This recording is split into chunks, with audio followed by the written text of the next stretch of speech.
but I invite that participation. It's nice to see everybody's faces, and also welcome to the town hall tonight for Arts Are Education. My name is Aaron Knockle, and I work at Penn State University in the art education program. But one of the big things about being a part of this meeting is that this town hall is a part of a larger initiative that is working with NCAS to promote an initiative around the Arts Are Education, an initiative that would help to advocate in your local school systems and hopefully create a national movement to make sure that the arts aren't overlooked as we go back to face-to-face education in the fall. I also want to elevate and highlight the fact that this is a media arts town hall, which I'm particularly proud to be a part of. I've been working with a small group of stakeholders in a media arts committee, which is working hard to develop a national network of media arts educators. There's so much power and important work that's happening in media arts across so many different disciplines. Truly, it is an incorporation of all the arts. We see media arts professionals in theater and dance, in music, in the visual arts. I myself come from the visual arts. So it's a really exciting, expanding space. Of course, the National Core Arts have really elevated that space by dedicating a set of national standards to the media arts.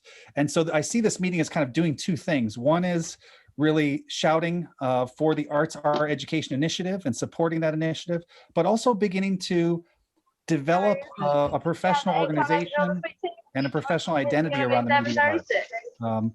So that's really an exciting part of tonight's meeting. We have a number of participants here in the beginning, sort of half, and then we're going to open things up for more of a Q&A, for some story sharing, for some questions about the initiative, and try and address any questions you might have and what you might be able to do in your local school networks, but also to connect possibly this national movement. I would ask that you press that mute button if you're not on the mic, and we certainly understand that our Zoom worlds are filled with all kinds of kids and pets and all kinds of things. So certainly we understand that. And let me go ahead and introduce Jim Palmerini, who is going to be giving us a quick intro of the toolkit for Arts Are Education. So I'm going to go ahead and put my mic on mute and hand it over to Jim. Thanks, Aaron. And I'm so glad to be here to be able to share with you an overview of the Arts Are Education campaign. I view my job here is to give you the basics, and then I want to get out of the way so you can have a rich discussion about media arts. So yes, Aaron noted that the Arts Are Education campaign is in support of all of the arts, including media arts, and it is sponsored by the National Coalition for Core Arts Standards, of which all of the member organizations are listed here. So to cut to the quick, really quickly, in the first place, this campaign was inspired by a document called Arts Education is Essential that was issued back in April when the pandemic was taking hold, and there was a sense that among NCAS members and others that we needed to speak up and to reassert the value of arts education for all of our students. And that particular document focused on some really fundamental things, social and emotional learning, the fact that the arts create safe and nurturing spaces, and they are, to remind everyone, that they are part of a well-rounded curriculum as defined by federal law. So time has passed. Who knew that a year later we would still be all in quarantine and doing virtual distance learning and teaching? But we are. And the results of that put in another call to action by NCAS and to others to really address this in a more active way, a way to advocate and get people involved. Because here are the issues that are now before us as a result of the pandemic. Profound budget shortfalls throughout the country. State budgets in general are falling short. They simply don't have the revenue they need to support all things, including education. Yes, there will be a relief bill. Yes, there will be education money in it, but it won't be near enough to really take care of all the things, and you see them on this bulleted list. Learning loss and a focus on remediation. In other words, there is a lot of discussion around the fact that students are literally falling off the map, so to speak, in learning. And there is a call for a very, very focused program that focuses on things like math and English, that there is learning loss. And what I would say to that is we believe there is learning loss in the arts as well. But the point is that kind of focus can come at the expense of arts education. We all know it's the same old story. The arts are the first thing to get cut in the budget, and that is truer than ever. And there is student, family, faculty trauma. We have all been traumatized by the pandemic. I would say this is both a challenge and an opportunity for arts education to be at the center of the education discussion as we re-enter the in-person environment, because we know what arts can do about social and emotional learning. We know about theater and other arts empathy ability, and everybody needs to be more comfortable and feel safe. We think the arts can help. And yes, there's a continued need for personal protective equipment. That is very, very acute in the performing arts classroom. We know this to be true. There's going to be challenges around paying for that. And I'm not so sure in all cases that state budgets are going to provide the funds for that. So what are we going to do about it? Well, this campaign is what we're doing about it. We have to mobilize everyone as listed here: teachers, colleagues, administrators, students, legislators, everyone who believes that school-based education in the arts must be available to all students. And I will apologize briefly by suggesting that theater is in fact an independent art form. Of course, it is among all the arts, including music. That's a joke. So moving on, the campaign core ask. It's pretty fundamental.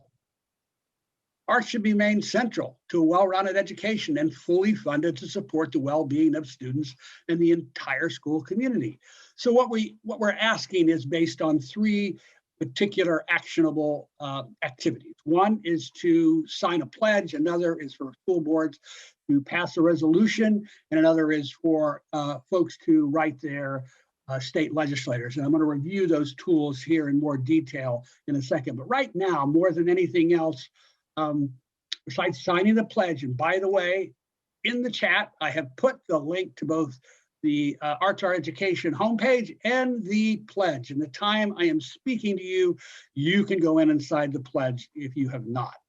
But right now, we're really laser focused on getting school boards to actually pass the resolution that will assert that they will support arts education funding in their schools for the 2021-22 school year. Right now, in many places, school boards are deep in the discussions and drafts of school budgets for next year. Some of them are farther along than others, but in many cases, that process wraps up by the early spring.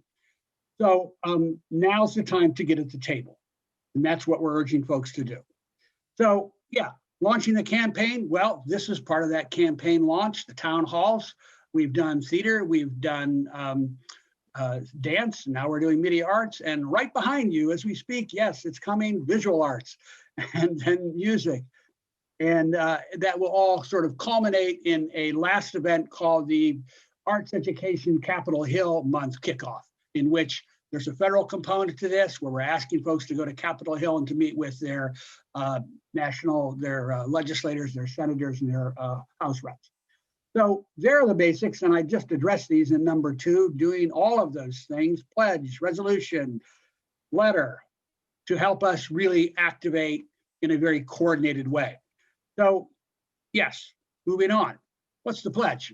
Well, pulling from the pledge, the arts are part of a balanced education, providing America's learners with crucial skills and knowledge they need to be productive college and career-ready individuals.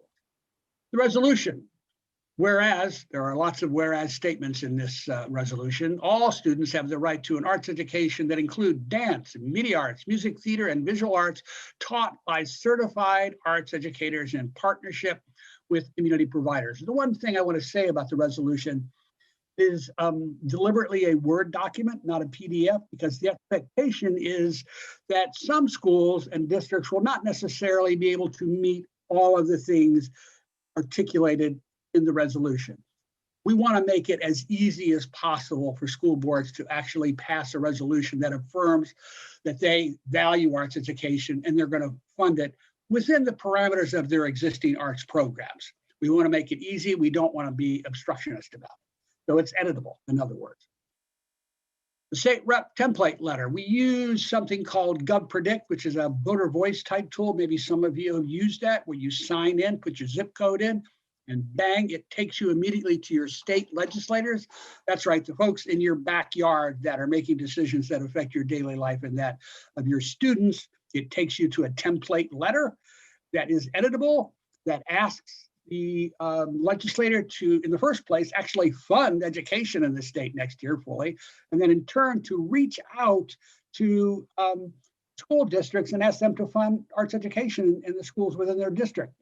So yes, please fully fund public education, including the arts, through this in this year's budgeting process.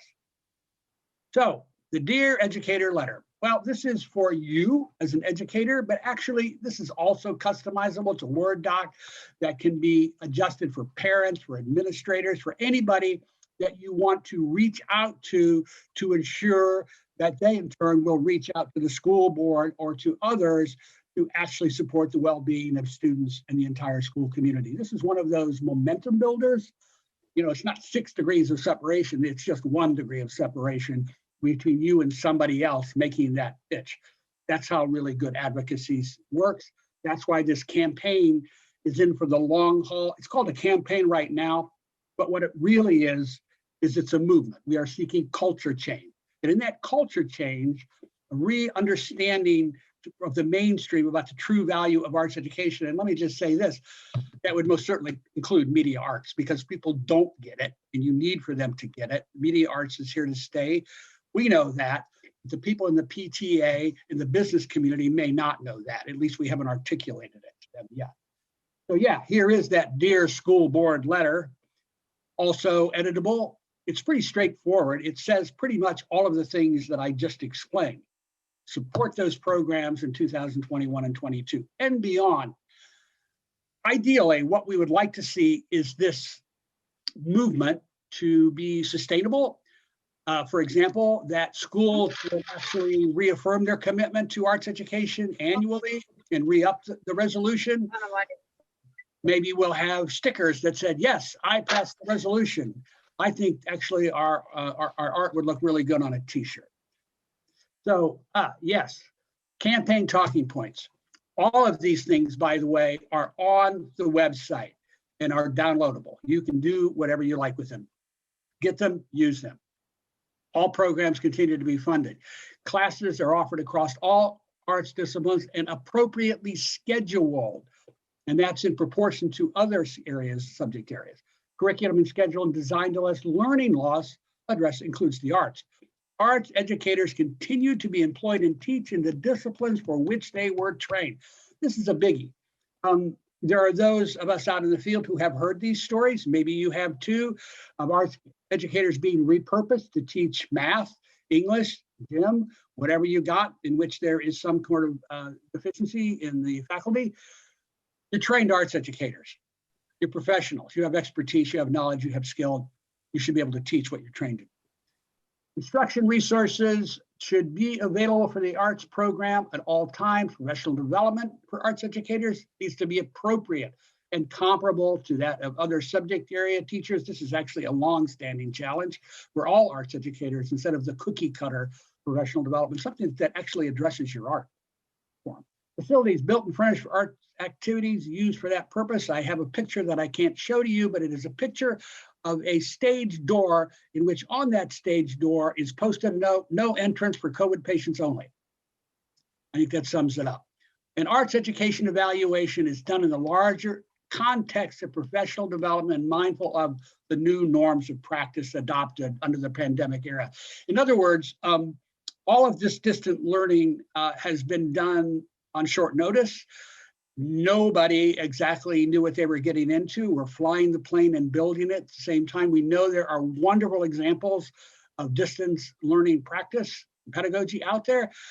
but we don't really have a full understanding of what those are. So that means that the training, the evaluation of educators ought to be done with that in mind. They got into something that they were not prepared to do, and it's not fair to judge them in any larger context. So I want to wrap it up here quickly. Let me just say, you know, everybody, arts educators, you're great, media, whatever you are, but you have to be your own best advocate because you know what you're talking about. So speak up for yourself. And by the way, if you have students, students are the absolute best advocates for arts education because to me, they are a walking, talking affirmation of what arts education does. Great communicators, smart, they show up, they get off book. They are the best because they are passionate as well. This is what you can do now. Visit the arts education website. Going to tell you lots of things, going to get you going. Sign that pledge. Reach out to your school board, write your state legislators, and this is really important. If you sign that pledge, there's a little box in there that allows you to comment. Eventually, we're going to create a page and some guidance to create stories. I was talking to somebody earlier. We love data. We live and die, data-driven, data-driven. However, is there anything more powerful than your own art story? We all have one. When we were doing a pre-meeting with Aaron and Dane and so forth, I heard a great story, you know, by one of the presenters here tonight that was talking about her experience as a media arts student and what that's meant to her. That's it. Tell your story. So that's it for me. Thank you for your patience. And I am going to stop sharing and get out of the way now. Thank you again. Great. Thank you so much, Jim. Appreciate that. And Jim's going to hang out with us a little bit. There'll be time for a Q&A more towards the end of the hour. And he can sort of give us any particulars and answer any clarifying questions that you might have about the campaign or what he called a movement, which I really love to reset the kind of cultural expectations around art education and expectations that we have for our local schools. I'm going to pass off to my colleague, Dane Olson, who has been a part of our Media Arts Committee initiative and also is coming from sunny California. Actually, most of our panelists, I think all of them actually. I'm so jealous. My house is encased in ice right now in Pennsylvania. So Dane, if you could take over from here and. Okay, well, great. Thank you, Aaron. You just kind of glitched out there for a second. Little media art artifact right there. Welcome to the media arts world here in remote learning and distance meetings. I'm Dane Olson. I'm in LAUSD. You can see our logo up there. LAUSD is the LAUSD building here. I teach in LAUSD. I've been an administrator there and developed a number of media arts programs in LAUSD. So right now I'm at a Belmont High School, downtown LA. And I'm going to be leading a panel here of guests, including Emily Francisco Silva, who is my student personally at Belmont High School, who's going to be talking about herself and her experience. Billy Marie Lubiano Robinson was a student in LAUSD and is now a professional media artist doing web and application development. And she'll be talking about her experience. And Bryce Johnson, who is currently at Cathedral High School in the Palm Springs area. And those will be our panelists. I'll be kind of leading the panel, but also talking about myself briefly and kind of included in the panel just to kind of round out the conversation. So to begin, if all you panelists are ready, we'll begin with introductions. My introduction is that I started out as a media artist and exhibiting professionally, doing kind of experimental work between theater and performance and installation. And that involved a lot of video, sound, multiple monitors, several tracks of video. And I would create environments out of that. And it was very experimental work. And so I wasn't really making a lot of money. So I did become a teacher and have been a teacher ever since. And so that's amounted about over 30 years, maybe even longer, of educating in classrooms, outside of classrooms, with media arts primarily. Although I started as a special education teacher in LAUSD. And quickly realized that I needed alternative means of reaching my students who were challenged with the core curriculum. And I ended up using a lot of arts and media arts in my classroom and developed whole curriculums out of that. And then actually from there moved on to other programs, was a media arts teacher in a number of schools, and then an administrator in LUSD. And to speak to the fragile nature of the arts in education, I was laid off and displaced several times in those positions because the arts were cut.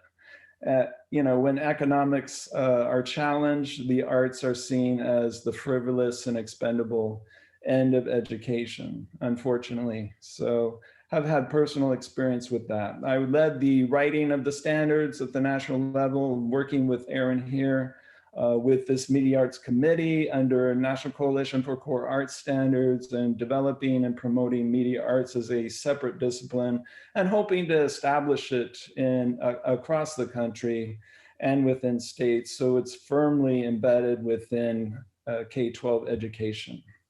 At this point, I want to introduce the panelists again and have them tell us their story. So introduce who you are, tell us your story. And I'm going to go round robin from oldest to youngest, starting there with Bryce Johnson. If you want to tell us your story, Bryce, that would be great. Absolutely. Thank you for the introduction. I appreciate it. And just to reiterate a few things.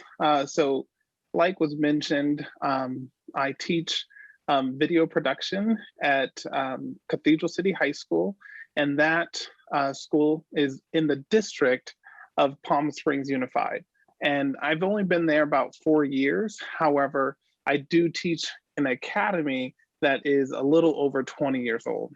And if you're not familiar with academy structures in California, they started kind of developing academies in high school, realizing that a lot of students were lost and kind of, being able to kind of focus them. And my academy is structured around, digital arts and technology and different things like that. So I specifically teach digital storytelling. And when I think about a story that has meaning, to me, I had so many stories that came up, but the most recent thing that I was just currently working on was a curriculum that I developed over the last year. And I actually worked with Aaron Knockle to develop curriculum that utilized, the things that I teach, which is digital storytelling, but trying to utilize that to cultivate self-care. And so I had the opportunity to implement this path. I literally just finished probably about 2 weeks ago.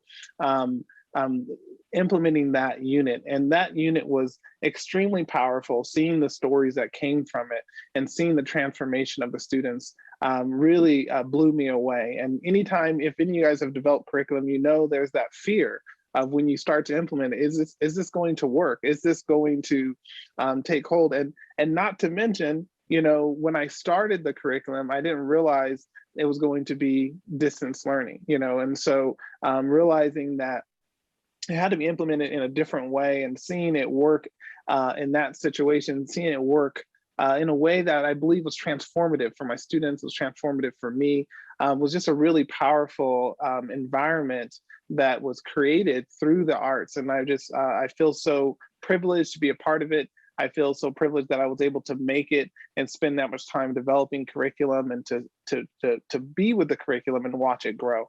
And so that was something that was really powerful. And I'm working towards making the distance learning more accessible for my students. And I'm working with the district to develop a program where we're able to check out laptops to all of my juniors and seniors, which is I think about 40 laptops is what I'm trying to get. And looks like it will happen. But it's been one of those things that has been just an extremely, I think, humbling and learning experience. So that's what I have to share for today. Thanks so much, Bryce. That was great. Our next guest is Billy Marie Lubiano Robinson. So go ahead, Billy. Hi, everybody. Dane, thanks for the intro. Bryce, great to hear from you. I'm excited to be part of this campaign, this panel. I am formerly an LAUSD student. I graduated several years ago. I won't date myself, but I will say that I'm very proud to have graduated from Cleveland High School's Media Academy. That's actually where Dane and I met. I was very interested in experimental art, specifically experimental video. I had created a documentary experimental video hybrid called Sugar Water that focused on my explorations as a multicultural individual and what that meant. It ended up going through the award circuit. As a student, that meant a lot to me. I ended up studying film as well as poetry at Cal State Northridge here in LA. After that, I went into the professional world as a coder, as Dane mentioned in my intro. I now work for Pepperdine University as their mobile app developer. And outside of my professional work as a coder, I am still a multimedia artist at heart. I am still working on multimedia pieces through video and in-person experiences. Of course, the in-person experiences have taken a hold with COVID, much like everyone. But I'm looking forward to engaging in this panel and talking about how important media arts is in terms of education, especially as someone who's involved in education right now. So I'm looking forward to this conversation. Thanks, everybody. Thanks so much, Billy Marie. And next we have Emily Francisco.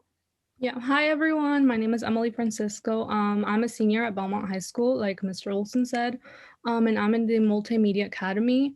And I'll be attending college in the fall, and I'm currently like in between like studying film or psychology. I'm thinking maybe I'll do both. And much like Billy Marie, I am also from like LUSD, and one thing I'd like to say is that coming from like a low-income family and living in like a predominantly Hispanic and Latinx community with very limited resources, looking back, I can tell that I've always viewed art as a privilege or as a luxury that my family couldn't really provide for me. And I think many people in my area can relate to that. We just don't really have the money to afford what we would like in the art area, or just like regarding arts. And so I'm very excited to have been accepted to film school, and hopefully I'll be able to attend. But yeah, I just want to highlight that arts and funding for arts in high schools is very important.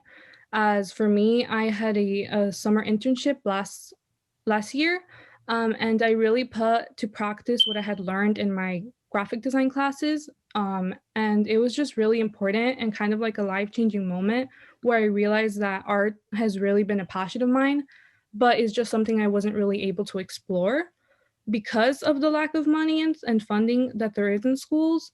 And so, yeah, I just want to say that it's just very important to like highlight the importance of art and the impact that it has on its students. Great, that's wonderful, Emily. Thank you.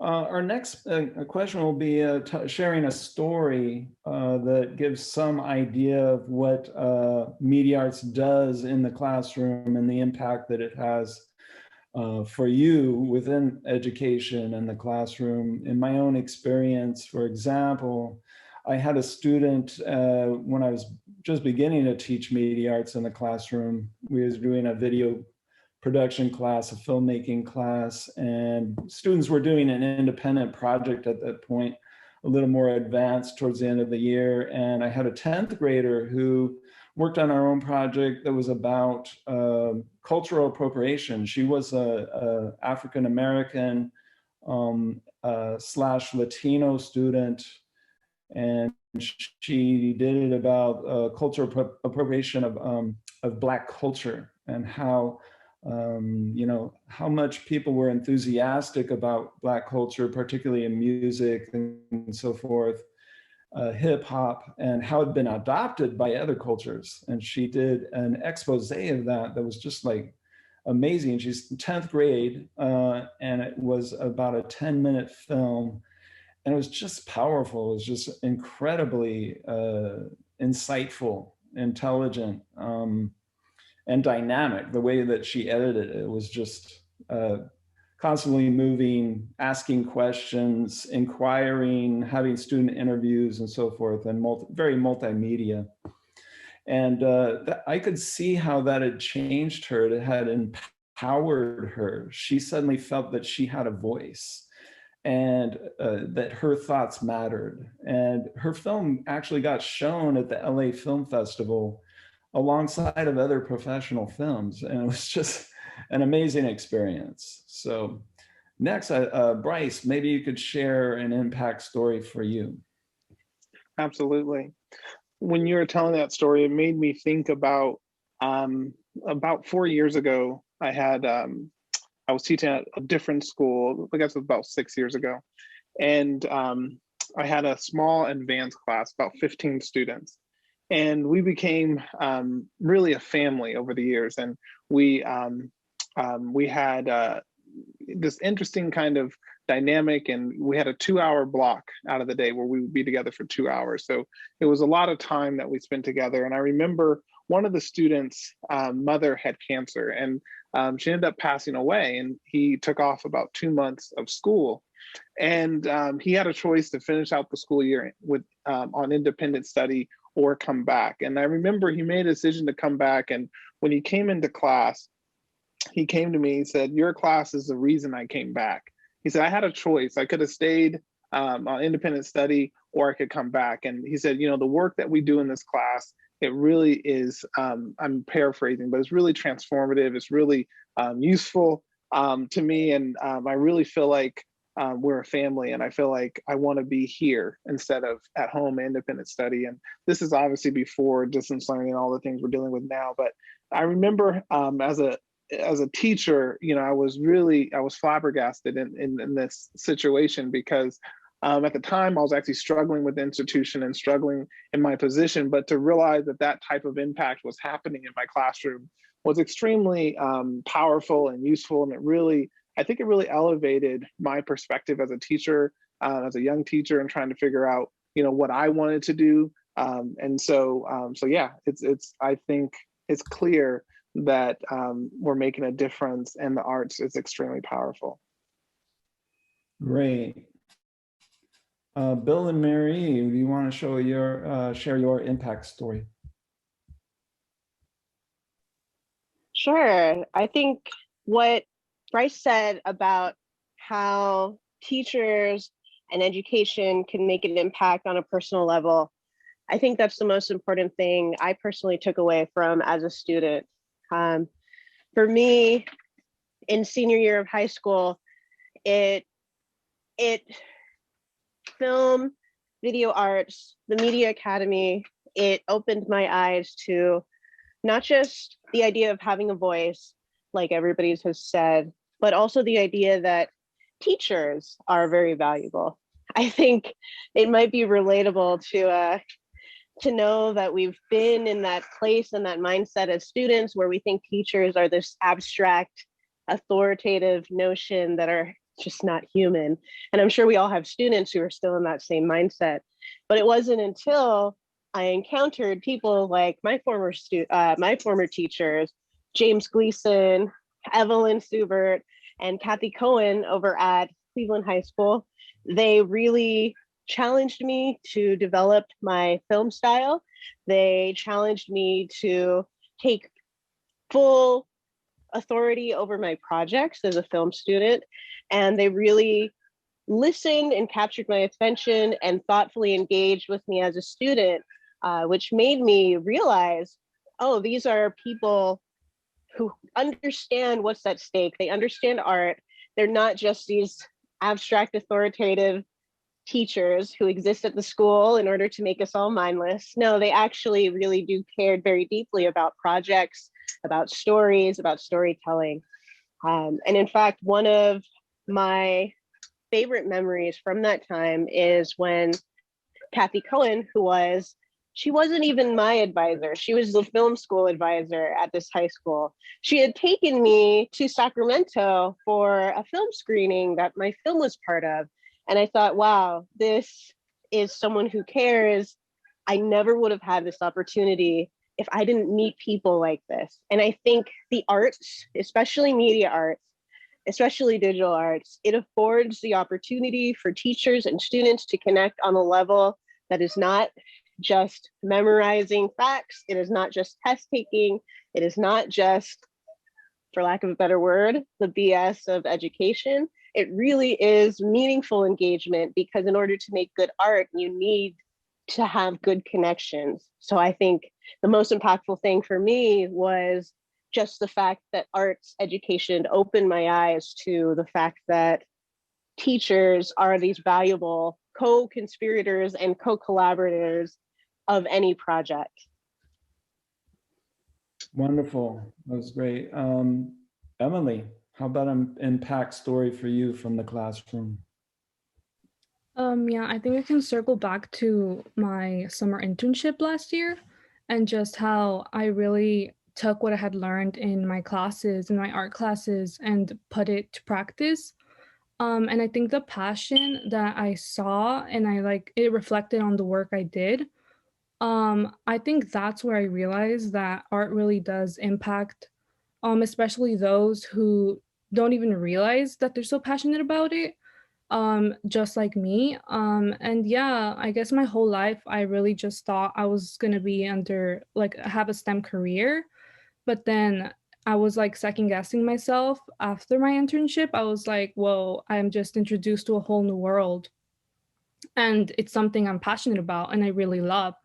And so just having that and just like connecting myself with my art and really knowing that I can put myself out there and express myself, it's something that I noticed that I really wanted for myself. And so, yeah, just having that exposure as a student is very important and for future life choices. As I said before, I am now thinking about film school. And so, yeah, I guess that's how it impacted me.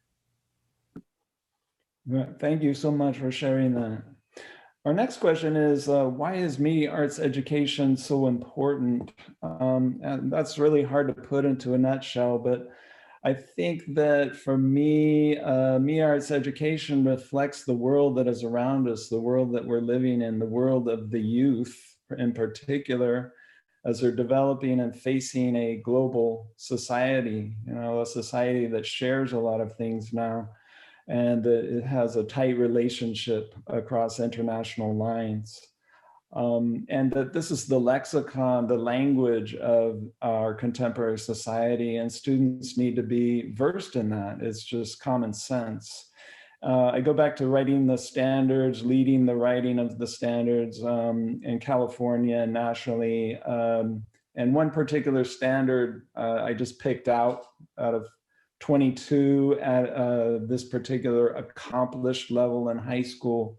It says, examine in depth and demonstrate the relationships of media arts ideas and works to various contexts, purposes, and values, such as markets, systems, propaganda, and truth.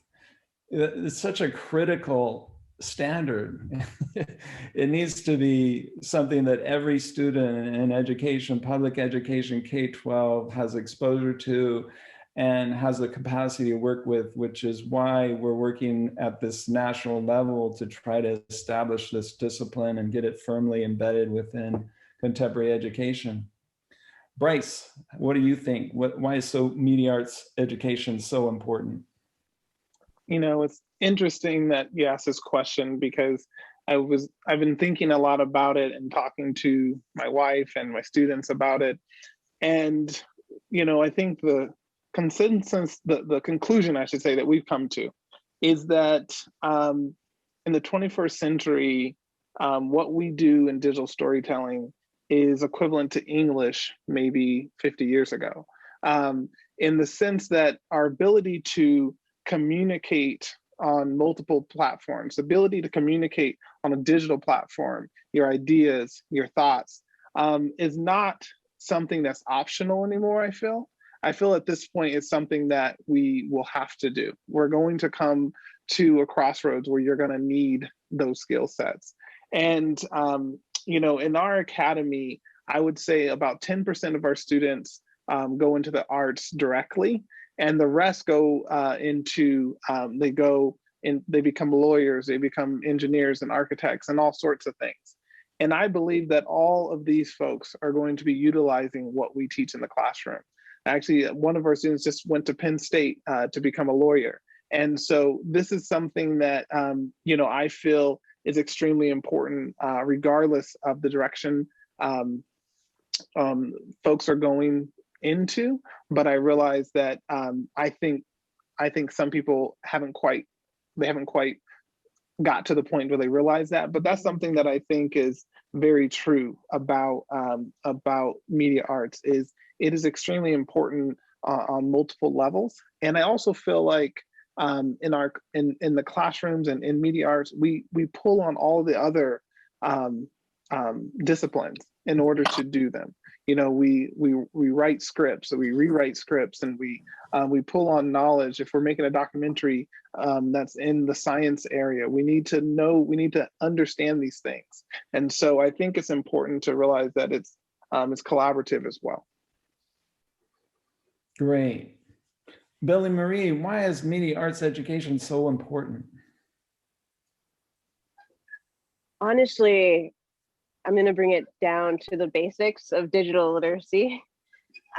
Just like what Bryce said, there is a way to think about media arts which expands beyond the arts field and contributes to critical thinking and thoughtful analysis in any industry, in any field.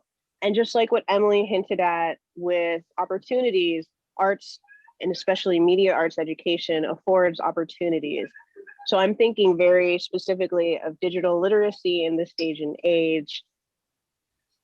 In a world of deep fake videos, in a world where GameStop stocks can go sky high, thanks to Reddit threads, in a world where everything on Twitter, on TikTok, on Facebook, etc., can be taken as truth without active engagement, I think digital arts and media arts education can contribute to crafting more mindful engagement when it comes to our engagement on an online digital world. We are no longer limited to our locale. We are a global world, whether we like it or not.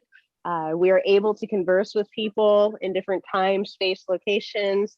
Because of that, we really need to be able to train the next generation to understand, just like what you said, Dane, with your standard. Okay, what does truth entail? How can we pick something apart to make sure that we're engaging with the right type of mindset?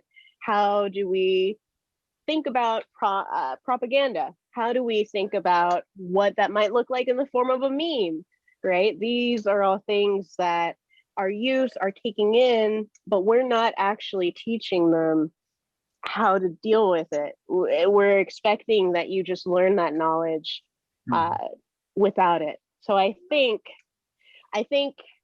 in this day and age, it's digital literacy that is the most important. And what that looks like, I leave it up to the experts, but I do honestly believe that plays a huge role in how the next generation is going to engage with content online. Great, wonderful. Emily, why is media arts education so important, do you think? I'm gonna keep it short and say that because it brings people together. And I think it's whether it's collaborative work or independent art, people come together to appreciate what is made and what is expressed and what people are trying to say through the art. Okay, well, I think we're kind of at time, aren't we, Aaron? And we should now shift to the Q&A portion. So I'll hand it over to Aaron now. Thank you so much to our panelists, by the way. Thanks to our panelists. I really appreciate we wanted to have a section where we could see, people in various stages, educators, professionals, students who could speak to their experiences in the media arts. And now we'd like to open it up for questions and comments in terms of the initiative. Jim is here, and also if there's any other questions that we have. So let me just open a space. We'd love to hear about any questions you have about the initiative.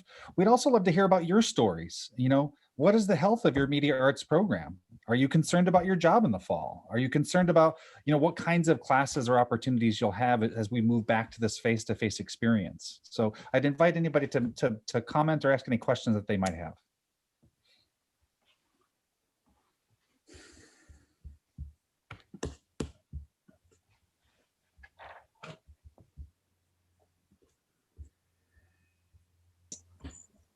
I'll just say I'd like to thank the panelists who spoke up and talked about their experiences. I thought that was really beneficial, and I appreciate them all for sharing with us.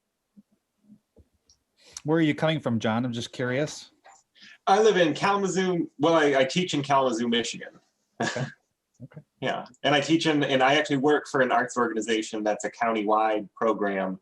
So I guess it's maybe a little different than what's described, but we service like 14 high schools, and we have dance is our biggest program, but dance, theater, visual arts, and then media arts. And so I teach like filmmaking and comic books and graphic design and stuff like that.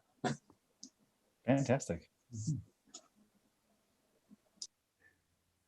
Other comments or questions from the audience here?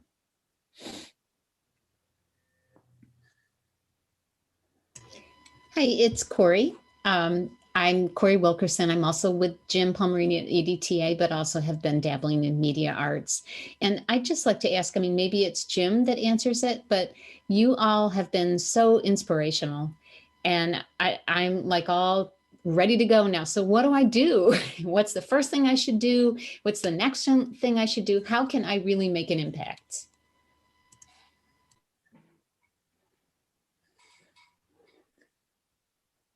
Jim, do you want to jump in and maybe jump with the first step there? I think I would just ask a supplemental question to what Corey asked, which is, do you as both the field and an educator, let's say, feel apart or integrated with the other arts areas? Do you feel like you are given equal status within your school or even within the field? Do you think you have that recognition? That's a great question.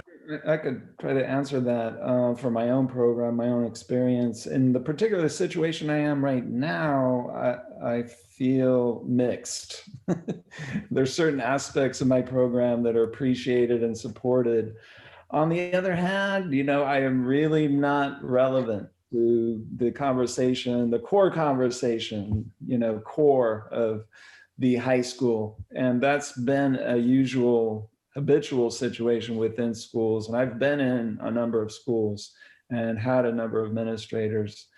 And the pattern has been, for the most part, the arts are neglected, they're sidelined, they're not really paid much attention to, and they're sort of used for a minimal purpose in engaging students and keeping them coming to school.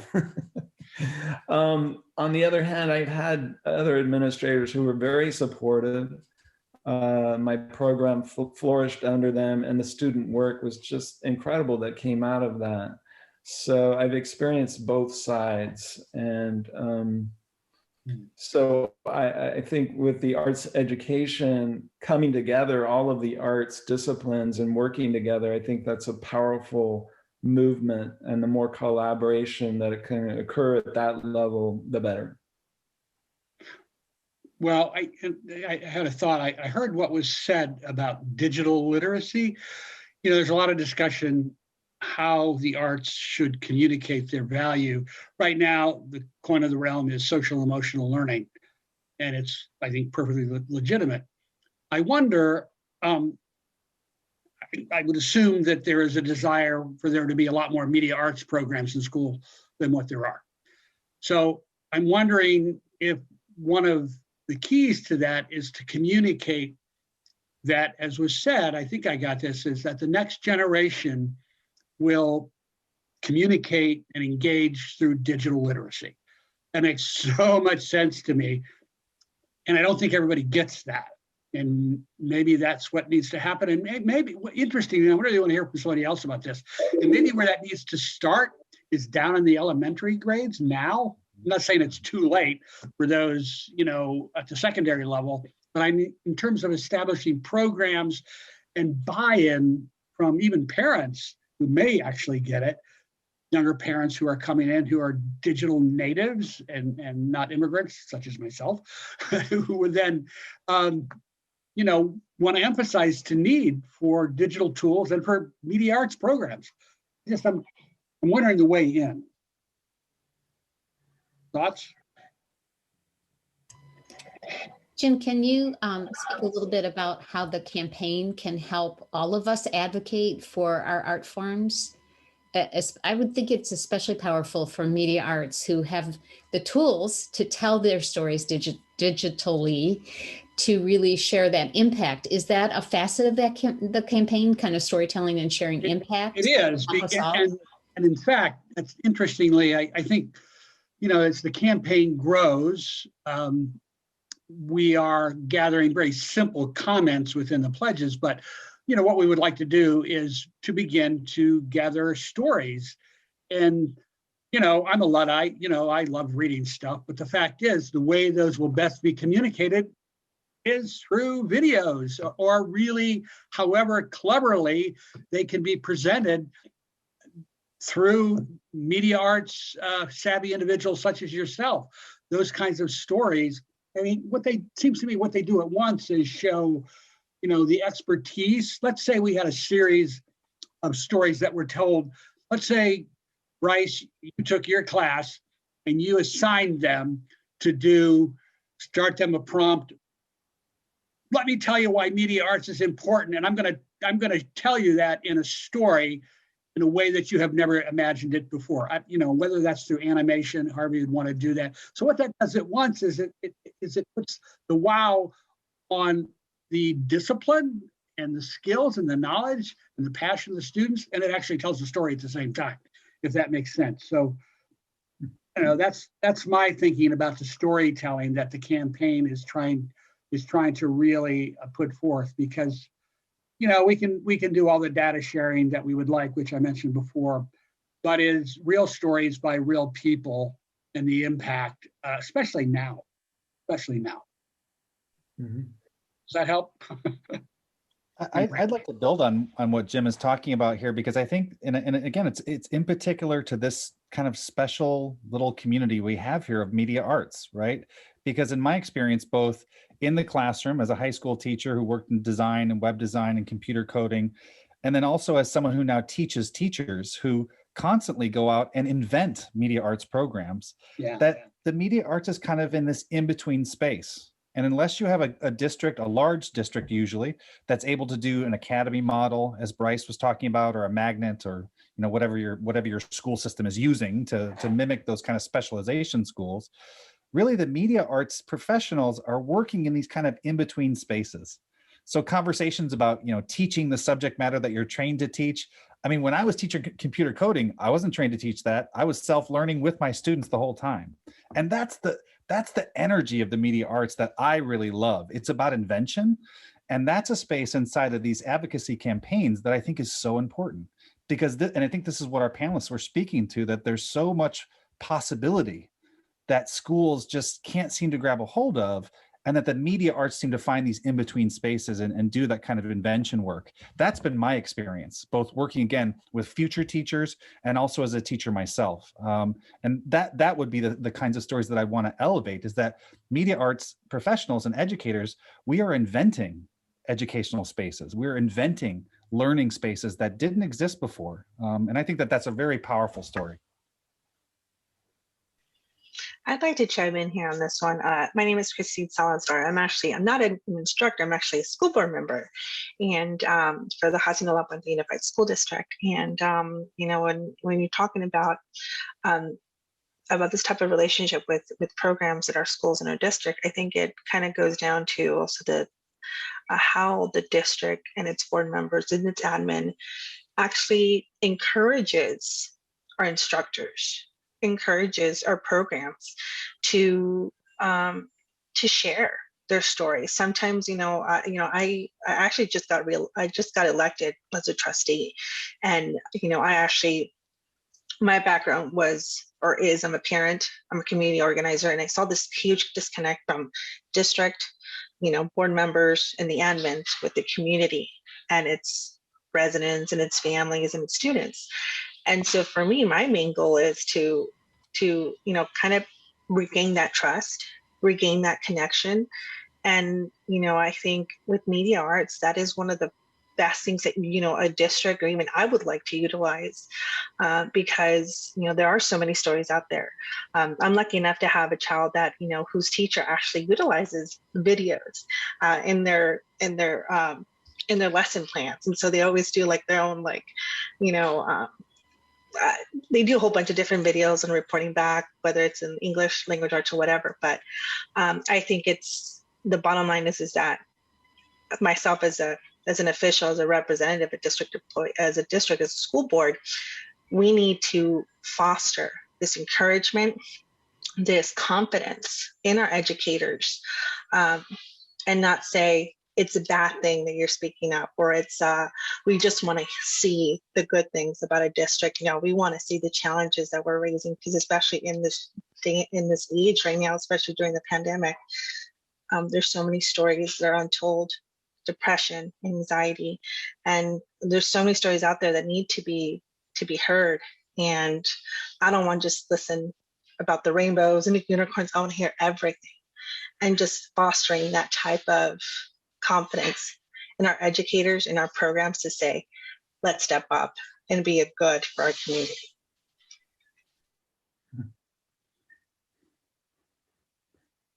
Well, the media arts offer that for schools. It's an incredible communication medium. And in my school programs, I've always had students produce videos that were for the community at large, and we're able to tell the story of the student in compelling ways. And the thing about media arts education is we're actually seeing through the eyes of our young people. When they produce media, we're seeing what they see. And it's very unique in that way. And it's originally, and it's from students as student sourced expression. And for them to decide exactly what they want to say and how they want to say it. Well, folks, I just wanted to, again, we've come to the end of our time, and I wanted to thank everybody, especially our panelists, for spending time with us tonight. For the folks who have contributed to the discussion here, and including congratulations on the new board membership. That's great to hear a voice speaking so powerfully.